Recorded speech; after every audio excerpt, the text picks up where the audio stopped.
Hi everyone, it's here from the birds, back with another Shadowlands video. I've been taking a little bit of a break to deal with some real life stuff, as well as just taking care of my raid and guild duties.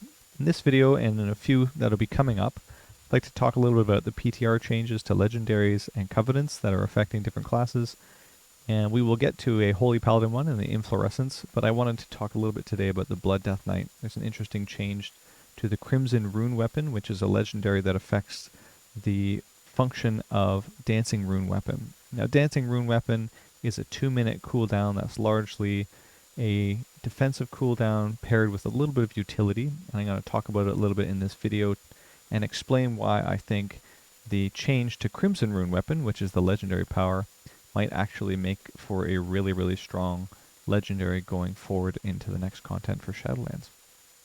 The problem with it in its current state is it's a 2-minute CD, so the benefit that you normally get on live is some CDR, about 3 seconds, every time you lose a Bone Shield charge. So Bone Shield is one of the main mechanics of Blood DK. You can see them twirling around my character.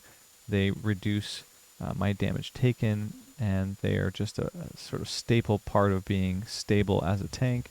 You generate them by pressing Marrow Rend, which uses 2 of your runes, gives you 20 runic power, and gives you 3 charges of Bone Shield. You can have a max of 10 Bone Shields, and essentially what the legendary is doing is cooling down the CDR of Dancing Rune Weapon every time you lose a Bone Shield charge. Bone Shield itself has a 2.5 second internal cooldown, so that means that no matter how often you are getting attacked, you can only lose 1 charge of Bone Shield every 2.5 seconds. Now, all of this information is useful for us because of the way that they modify the legendary power going forward. They did it in 2 significant ways. One is they give you 5 Bone Shield charges whenever you press Dancing Rune Weapon, which is an excellent kind of quality of life piece. And 2, you now reduce the CDR of Dancing Rune Weapon by 5 seconds every time you lose 1 Bone Shield charge. Now, Dancing Rune Weapon has some interesting interactions with the kit in general. The little rune weapon that you can see that looks just like my weapon will come out and auto-attack whatever mob you're attacking. It'll also duplicate abilities that you use, specifically your Heart Strike, which is your main filler button, your Marrow Rend, which I talked about, which builds your Bone Shields up and gives you, both of those give you a bit of RP. And also it will Blood Boil, and it can do a couple of other ones like Death Strike and maybe Death's Caress. The point is, while it's up, you also get a high parry chance, so it's a big defensive cooldown for auto attacks that are coming into you. And in the general legendary power, not just the buff version, but the normal Crimson Rune Weapon legendary power, you also gain a lot of rune regeneration when Dancing Rune Weapon leaves you. So after it's gone for 10 seconds, your runes regenerate, I think, 40% faster or something, which is fairly significant. Blood DK is one of those classes that benefits a lot from haste, because your runes will naturally regenerate faster with haste, and a lower GCD means you can fit more things in.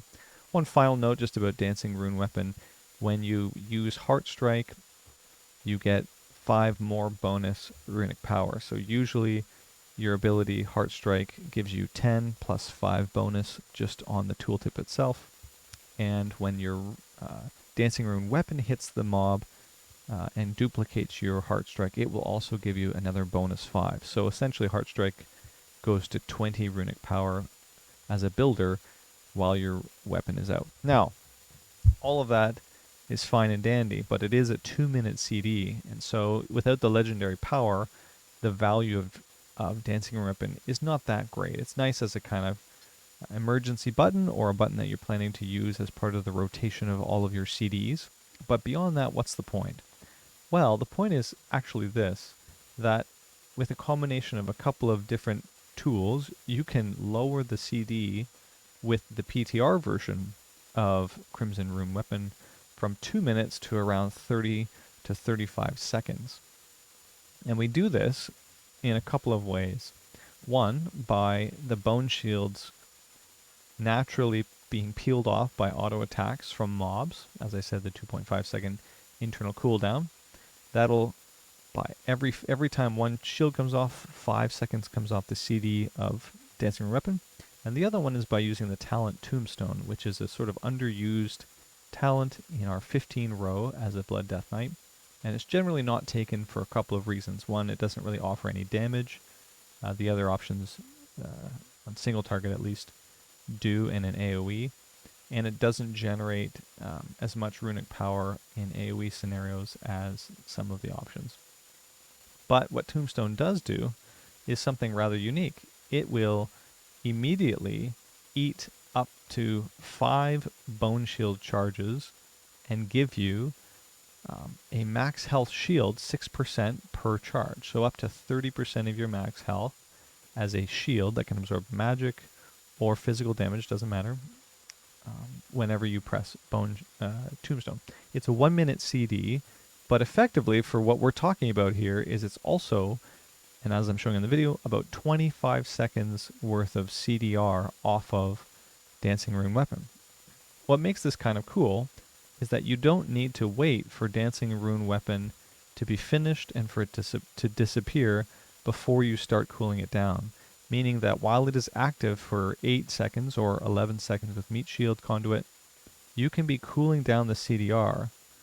And when you do this, as you can watch, I'm timing in this video how long it takes for me pressing Tombstone one time and then just the natural CDR that's coming from this mob auto-attacking my character. You can see that I'm getting around 40 seconds. Now I kind of script the rotation. I think, just looking at a few things and taking a look, meaning I don't always have Bone Shield charges up, but normally if you're playing Blood Deathknight, you will always have enough Bone Shield charges. But you can see here, the CDR is coming around, and we're up near the 30-second mark. It's just about finished. I'm going to hover over it now. 19 seconds left. And a couple more swats, and it's ready to go. So about after this Uber strike, I think we're basically good to go. I was also trying to keep myself alive. I think I was trying to do too many things at once.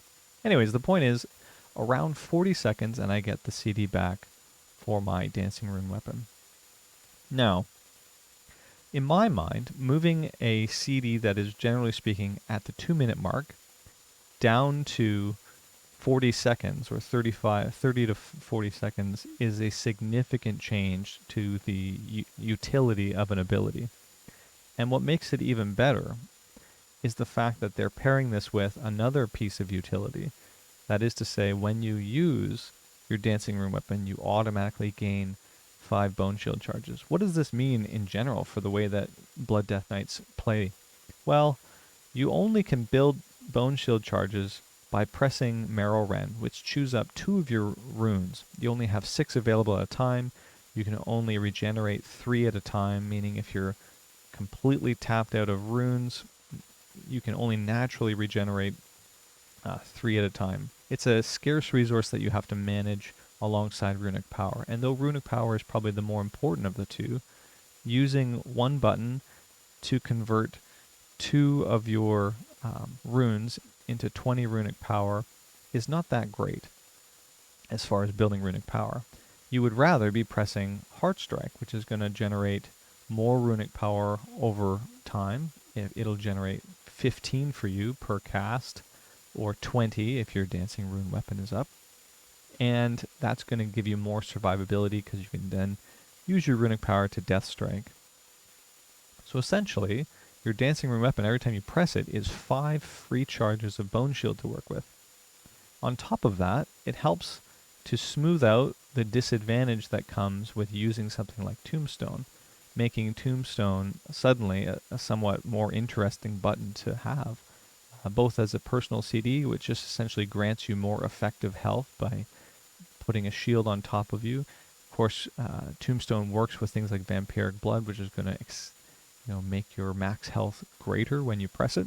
All of these features make this, in my opinion, one of the most interesting legendaries to look forward to, just from an analysis point of view, going forward into the new patches. And I'm curious to see if it stays in this form, or if there's going to be some adjustments made to maybe lessen the impact. Because I can see, especially, I don't even think this Dungeoneer's tanking dummy is peeling off the bone shield charges as fast as you normally would in, say, a dungeon setting, or maybe in a boss setting where there's a lot of ads hitting the tank. But if they do come off even quicker, like if this is not reflective of the 2.5 second internal CD, but it's maybe a little bit longer, then you can see probably somewhere around 25 to 30 seconds as the time, the CD of your Dancing Rune Weapon. That's going to give you a massive benefit. Not only are you getting the 5 bone shields, not only are you getting bonus runic power by pressing Heart Strike inside the window, not only are you getting the benefit of parry, like 40% extra parry while it's up for those 11 seconds, but you also are going to get rune regeneration at the end of every single Dancing Rune Weapon. So a 30-second CDR with 11-second uptime is a really powerful, with a lot of these other upside pieces, is a really powerful tool. And I know Tombstone is not as exciting for a lot of people, or they think it's a waste, but on its own, if you take away the negative side of it, which is just using up 5 bone shields, it's actually a really strong CD in its own right. It offers you as the player a bit more agency and control. And the other beauty of Dancing Rune Weapon is while it's up, if you press Marrow Rend, you get double the charges. So normally you get 3 charges. When Dancing Rune Weapon is up, you get 6. So there's a lot of synergy here with these abilities, and I wanted to kind of come back to you guys with another video just to talk a little bit about one of the changes that I'm excited to see going forward. This doesn't mean I'm maining Blood Deathknight or anything like that. It's just that I wanted to look a little more broadly at all the changes, and I thought I'd start here because this one caught my eye. Anyways, I hope you guys enjoyed this video. I will catch you again next time.